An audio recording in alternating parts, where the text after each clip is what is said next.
નમસ્કાર વિદ્યાર્થી મિત્રો, આજે આપણે સૌપ્રથમ મેન્ડલનો કારકોના મુક્ત વિશ્લેષણનો નિયમ તેની ચર્ચા કરીએ.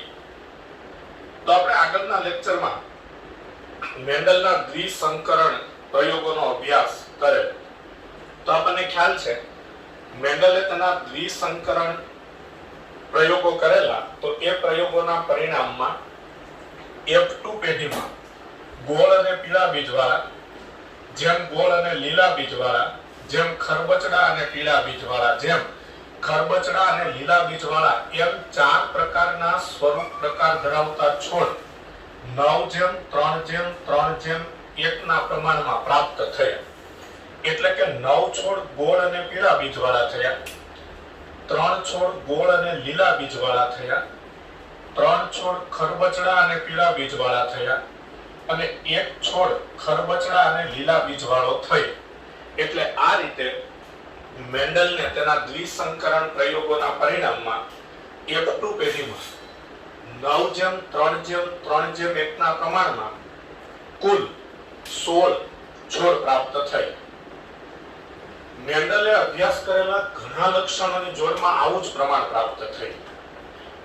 એટલે કે મેન્ડલે આ બીજનો આકાર અને બીજનો રંગ એ સિવાયના જે લક્ષણો હતા એમાં દ્વિસંકરણના પ્રયોગો કરેલા. તો તેમાં પણ 9:3:3:1 ના પ્રમાણમાં F2 પેઢીમાં 4 પ્રકારના છોડ પ્રાપ્ત થયા. એટલે આ બાબતને આધારે તેના આધારે મેન્ડલે કારકોના મુક્ત વિશ્લેષણનો નિયમ તારવ્યો. કારણ કે એક સંકરણ પ્રયોગમાં મેન્ડલને F2 પેઢીમાં 2 જ પ્રકારના છોડ પ્રાપ્ત થતા હતા, 3:1 ના પ્રમાણમાં. જેમ કે 75% ઊંચા છોડ અને 25% નીચા છોડ. એટલે કે ઊંચા અને નીચા છોડનું પ્રમાણ એક સંકરણ પ્રયોગમાં મેન્ડલને 3:1 પ્રાપ્ત થતું અને દ્વિસંકરણના પ્રયોગમાં મેન્ડલને F2 પેઢીમાં 9:3:3:1 ના પ્રમાણમાં 4 પ્રકારના છોડ પ્રાપ્ત થતા હતા. એટલે આ દ્વિસંકરણના પ્રયોગોના F2 પેઢીના પરિણામ એક સંકરણના પ્રયોગના F2 પેઢીના પરિણામોથી જુદા પ્રાપ્ત થતા હતા. એટલે મેન્ડલે કારકોના મુક્ત વિશ્લેષણનો નિયમ આ બાબતને આધારે તારવ્યો. તો કારકોના મુક્ત વિશ્લેષણનો નિયમ શું છે? તો આગળ એક સંકરણ પ્રયોગને આધારે મેન્ડલે કારકોના વિશ્લેષણનો નિયમ તારવ્યો.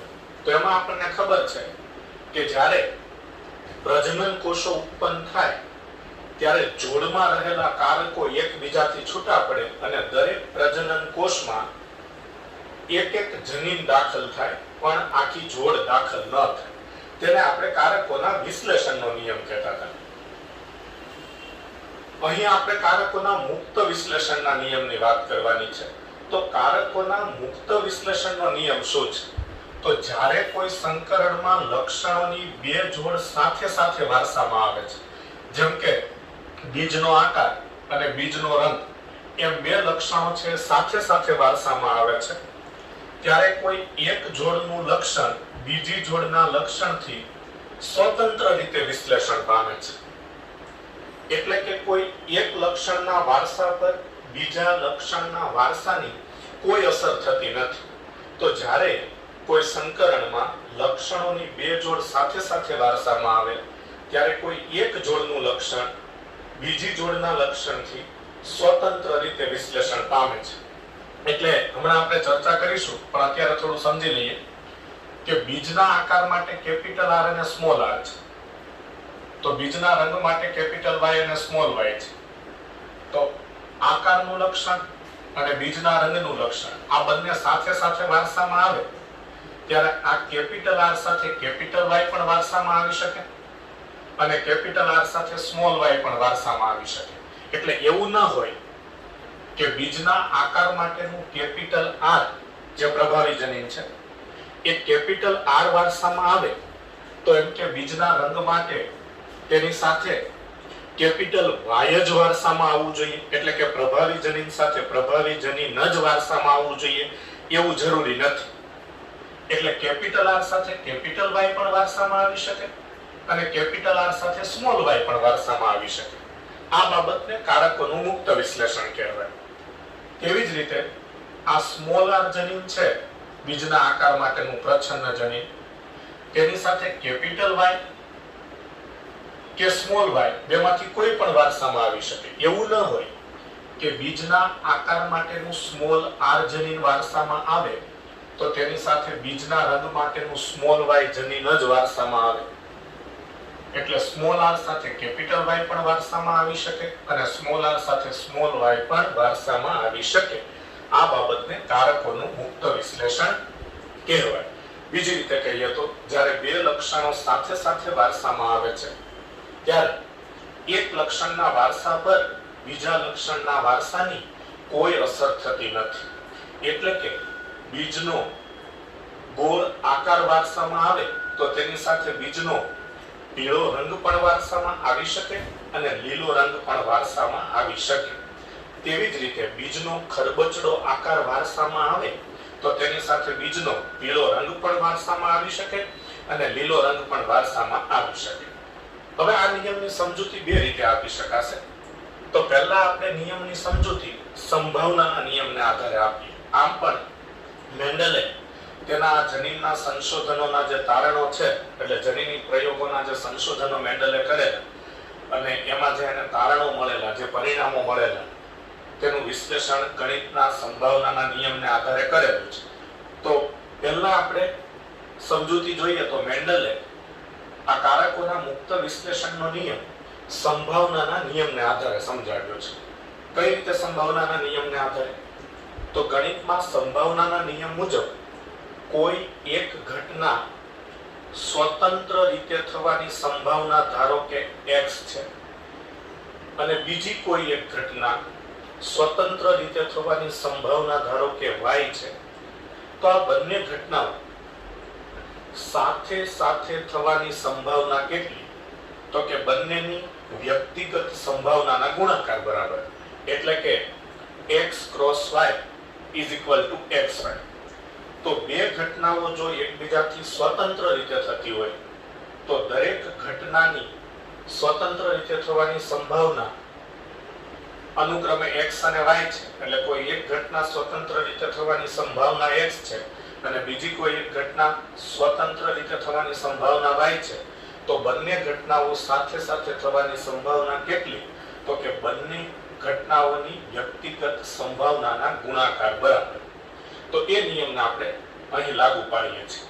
તો કે માત્ર બીજના આકારનું લક્ષણ, માત્ર બીજના આકારનું લક્ષણ એટલે કે એક જ લક્ષણ F2 પેઢીમાં વારસામાં આવવાની સંભાવના કેટલી? 3:1.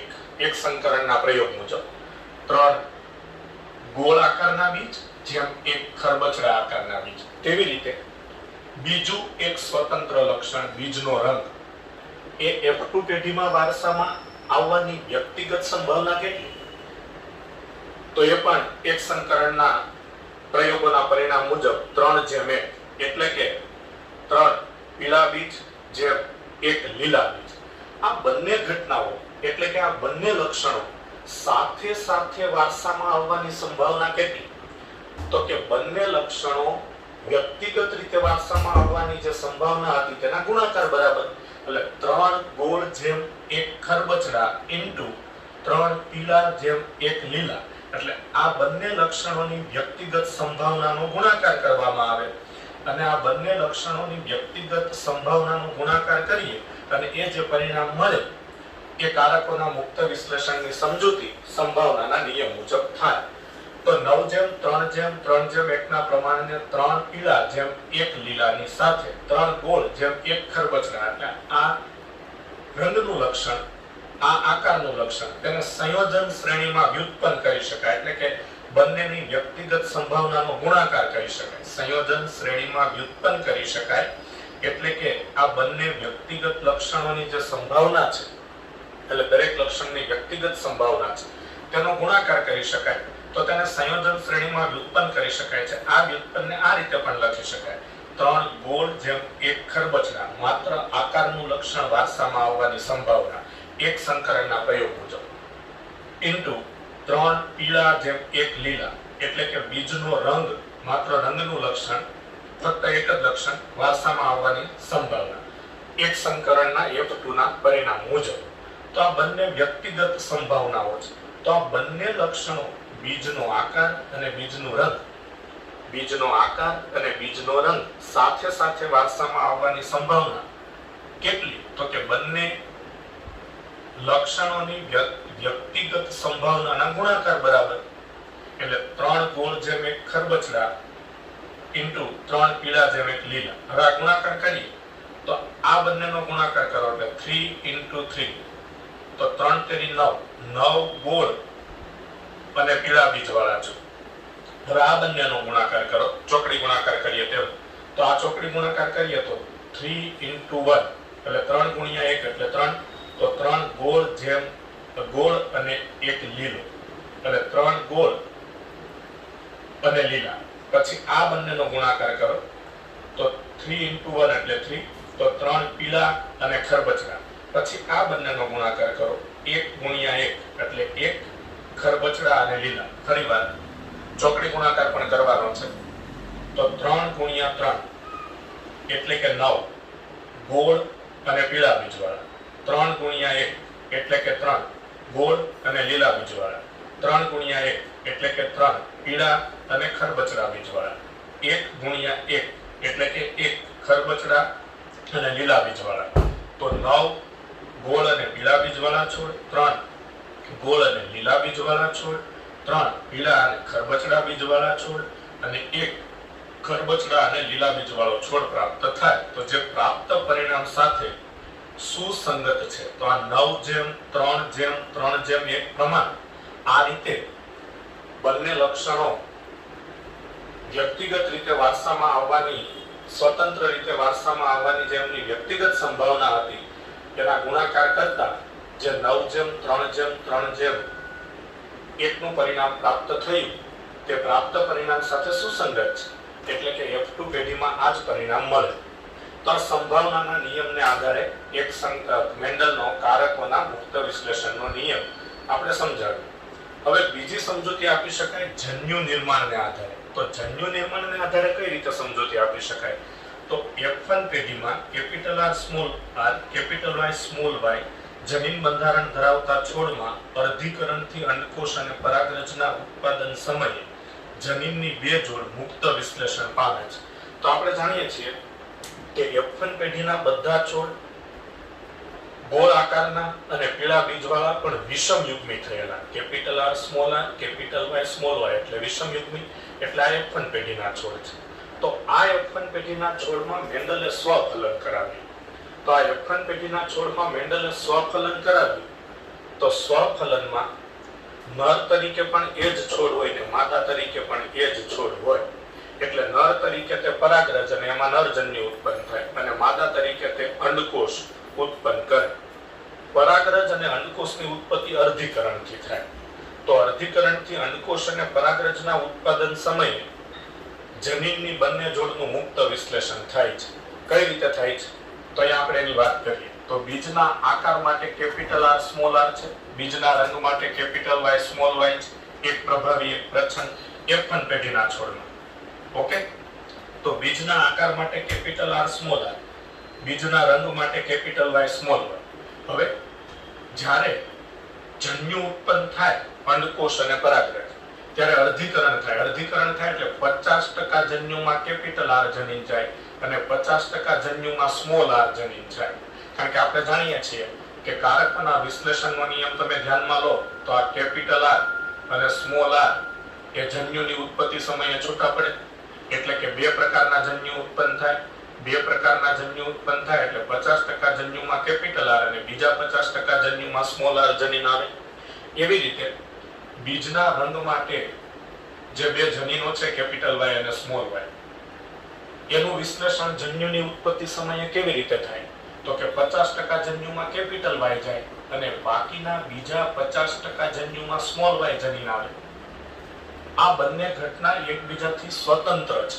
અચ્છા, એકબીજાથી સ્વતંત્ર છે એટલે તો કે જ્યારે પ્રજનન કોષની ઉત્પત્તિ સમયે આ બંને જનીનો મુક્ત વિશ્લેષણ પામે ત્યારે R જનીન સાથે Y પણ આવી શકે, સ્મોલ y પણ આવી શકે.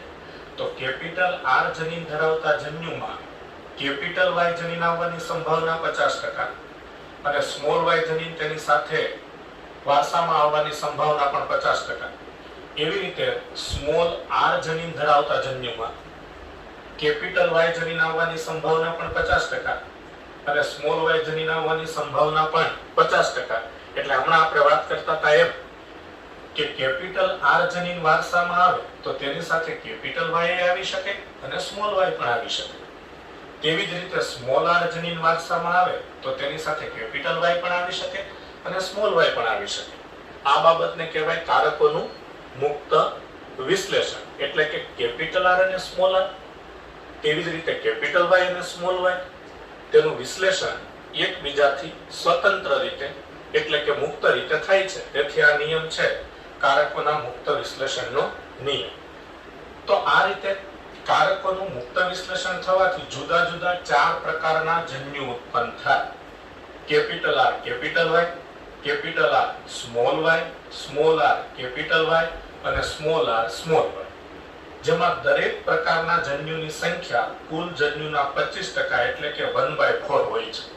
એટલે 4 પ્રકારના જન્યુ ઉત્પન્ન થયા એટલે 25% જન્યુ કેપિટલ આર કેપિટલ વાય, 25% જન્યુ કેપિટલ આર સ્મોલ વાય, 25% જન્યુ સ્મોલ આર કેપિટલ વાય અને 25% જન્યુ સ્મોલ આર સ્મોલ વાય હોય છે. તો આ મેન્ડલના કારકોના મુક્ત વિશ્લેષણની વાત.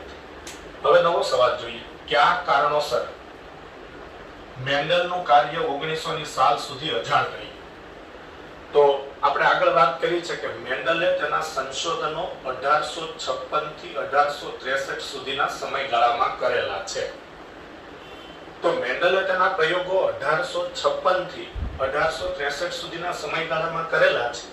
પછી મેન્ડલે 1865 માં બ્રુનની નેચરલ હિસ્ટ્રી સોસાયટીમાં તેના પેપર્સ રજૂ કરેલા. એટલે બ્રુનની નેચરલ હિસ્ટ્રી સોસાયટી એ મેન્ડલ જે દેશમાં સંશોધન કરતા હતા, યુરોપના વૈજ્ઞાનિક હતા મેન્ડલ, અને યુરોપના એ દેશની કોઈ સરકારી કે જવાબદાર સંસ્થા હશે કે જે વૈજ્ઞાનિકોના સંશોધનને માન્યતા આપતી હોય. જેમ કે આપણે ભારતમાં કેમ ખેતી વિષયક સંશોધનો થાય તો તેની પરમિશન, તેની માન્યતા ઇન્ડિયન એગ્રીકલ્ચરલ રિસર્ચ ઇન્સ્ટિટ્યૂટ નામની સંસ્થા આપે, એમ મેન્ડલ યુરોપના વૈજ્ઞાનિક હતા. એટલે મેન્ડલે તેના સંશોધન પૂર્ણ કરી અને 1865 માં બ્રુનની નેચરલ હિસ્ટ્રી સોસાયટીને, જે ઓથોરાઇઝ્ડ સંસ્થા હોય, અધિકૃત સંસ્થા હોય, અને એ સંસ્થા વૈજ્ઞાનિકોના સંશોધનને માન્યતા આપતી હોય છે, પરમિશન આપતી હોય છે. તો મેન્ડલે તેના સંશોધનો 1865 માં બ્રુનની નેચરલ હિસ્ટ્રી સોસાયટીને તેના પેપર્સ રજૂ કરેલા. એક્સપેરિમેન્ટ્સ ઓન પ્લાન્ટ હાઇબ્રિડાઇઝેશન એનું ટાઇટલ હતું. એટલે કે વનસ્પતિ સંકરણના પ્રયોગ, વટાણાના છોડ પર પ્રયોગો તેણે કરેલા. એટલે એક્સપેરિમેન્ટ્સ ઓન પ્લાન્ટ હાઇબ્રિડાઇઝેશન એ તેના પેપર્સનું ટાઇટલ હતું. આ પેપર્સ મેન્ડલે 1865 માં બ્રુનની નેચરલ હિસ્ટ્રી સોસાયટી નામની સંસ્થાને રજૂ કર્યા. પરંતુ 1900 ની સાલ સુધી, એટલે 1865 માં મેન્ડલે રજૂ કરી દીધા, પણ છતાંય 1900 ની સાલ સુધી, એટલે કે 1865 થી 1900 એટલે 35 વર્ષનો સમયગાળો છે. તો એ 35 વર્ષના સમયગાળા સુધી કોઈ વૈજ્ઞાનિકોએ આ પેપર્સને ધ્યાનમાં ન લીધા અને મેન્ડલના સંશોધનો 1900 ની સાલ સુધી પ્રકાશિત ન થયા. તો તેના કેટલાક કારણો હતા. તો તેના કારણોમાં પહેલું કારણ કે તે સમયે સંચાર વ્યવહાર સરળ ન હતો. સંચાર વ્યવહાર એટલે કોમ્યુનિકેશન. જેમ કે અત્યારે ઇન્ટરનેટ છે, વોટ્સએપ છે, ફેસબુક છે. આ રીતે દુનિયાભરના વૈજ્ઞાનિકો ઇન્ટરનેટના માધ્યમથી કોઈ પણ ટોપિક ઉપર ચર્ચા કરી શકે. પણ આ 1865 ની વાત છે. એટલે એ સમયે સંચાર વ્યવહાર સરળ ન હતો, એટલે કે ઇન્ટરનેટ વગેરે ટેકનોલોજીના સોર્સ ન હતા, એટલે કોમ્યુનિકેશન ન થઈ શકતું. એટલે બધા વૈજ્ઞાનિકો આ બાબત પર મેન્ડલના નિયમો પર ચર્ચા ન કરી શકતા હોય. એટલે એક કારણ એ અપાય છે કે તે દિવસોમાં સંચાર વ્યવહાર સરળ ન હતો. એટલે હાલની જેમ, આજની જેમ એ સમયે સંચાર વ્યવહાર સરળ ન હતો. તેથી મેન્ડલના કાર્યને બહોળો પ્રચાર મળ્યો નહીં. એટલે મેન્ડલના કાર્યને, મેન્ડલના સંશોધનોને ખૂબ પ્રચાર મળ્યો નહીં. બીજું કારણ એ અપાય છે કે જેને આજે આપણે જનીનો કહીએ છીએ, તેને મેન્ડલ કારક કહેતા. તો મેન્ડલની કારકો વિશેની સંકલ્પના તેના સમકાલીનો ને સ્વીકાર્ય ન હતી. એટલે મેન્ડલની કારકો વિશેની સંકલ્પના તેના સમકાલીન વૈજ્ઞાનિકો, સમકાલીન એટલે એ સમયે જે બીજા મેન્ડલ ના સમયે કાર્ય કરતા વૈજ્ઞાનિકો હોય, જેનેટિક્સ પર સંશોધન કરતા વૈજ્ઞાનિકો હોય, તો એ મેન્ડલના સમકાલીન વૈજ્ઞાનિકોને સ્વીકાર્ય ન હતી. તો આ શું કહેવા માંગે છે કે ભાઈ આજે આપણે જેને જનીનો કહીએ છીએ, મેન્ડલ તેને કારકો કહેતા. તો મેન્ડલે કારકો માટે એવી સંકલ્પના આપી કે તે લક્ષણોના નિયંત્રણ માટે જવાબદાર છે. એટલે જે લક્ષણો વારસામાં આવે છે તેનું નિયંત્રણ કારકો દ્વારા થાય. તો કારકો એ લક્ષણોના નિયંત્રણની સ્થાયી અને અલગ એકમો સ્વરૂપે છે તથા તેના નિયંત્રણની સંકલ્પના એટલે કારકોના નિયંત્રણની સંકલ્પના એટલે કે એવા એલ એટલે વૈકલ્પિક કારક કે જે એકબીજા સાથે સંમિશ્રિત થતા નથી, મિશ્ર થતા નથી. આ બાબત મેન્ડલના સમકાલીનોને સ્વીકાર્ય ન હતી, કારણ કે તેઓ પ્રકૃતિની વિવિધતા રૂપે પરિચિત હતા. એટલે મેન્ડલે એમ કીધું કે કોઈ પણ સજીવોમાં આનુવંશિક લક્ષણોનું નિયંત્રણ ચોક્કસ કારક દ્વારા થાય છે. આ કારકો સ્થાયી હોય છે અને અલગ એકમ સ્વરૂપે હોય છે, એટલે કે સ્વતંત્ર હોય છે. તથા એક જ લક્ષણના બે જુદા જુદા કારકો આવેલા હોય, જેને વૈકલ્પિક કારકો કહેવાય, એ લાંબો સમય સજીવમાં ભેગા રહેવા છતાંય મિશ્ર થતા નથી. તો આ બાબત મેન્ડલના સમકાલીન વૈજ્ઞાનિકોને માન્ય ન હતી, સ્વીકાર્ય ન હતી, કારણ કે એ વૈજ્ઞાનિકો પ્રકૃતિની વિવિધતા રૂપથી પરિચિત હતા. કે ભાઈ કુદરતમાં જે બધા અલગ અલગ સજીવો છે એમાં જે વિવિધતા જોવા મળે છે તેનાથી પરિચિત હતા. ત્રીજું કારણ એ છે કે મેન્ડલે ઉપયોગમાં લીધેલો ગણિત આધારિત અભિગમ સંપૂર્ણ નવો હતો. હમણાં જ આપણે આ મેન્ડલનો કારકોના મુક્ત વિશ્લેષણનો નિયમ છે તેની સમજૂતી ગણિતના સંભાવનાના નિયમને આધારે જોઈ. તો મેન્ડલે આ રીતે ગણિતના સંભાવનાના નિયમોને આધારે રજૂઆત કરી. તો આ કોન્સેપ્ટ એ સમયે નવો હતો. તો એ સમયે જીવ વિજ્ઞાનીઓને મેન્ડલનો જૈવ ઘટનાના પૃથ્થકરણ માટે એટલે આ સંકરણના પ્રયોગોના જે પરિણામો મળતા એ પરિણામોના પૃથ્થકરણ માટે ઉપયોગમાં લીધેલ ગણિત આધારિત અભિગમ સંપૂર્ણ નવો હતો અને કેટલાક જીવ વિજ્ઞાનીઓ દ્વારા તે સ્વીકાર્ય ન હતો. એટલે કેટલાક વૈજ્ઞાનિકો તેને સ્વીકારતા ન હતા. અને છેલ્લું કારણ એ છે કે મેન્ડલ કારકોની હાજરીનું ભૌતિકમાન આપી શક્યા ન હતા તથા જનીન કયા દ્રવ્યના બનેલા છે તે પણ બતાવી શક્યા ન હતા.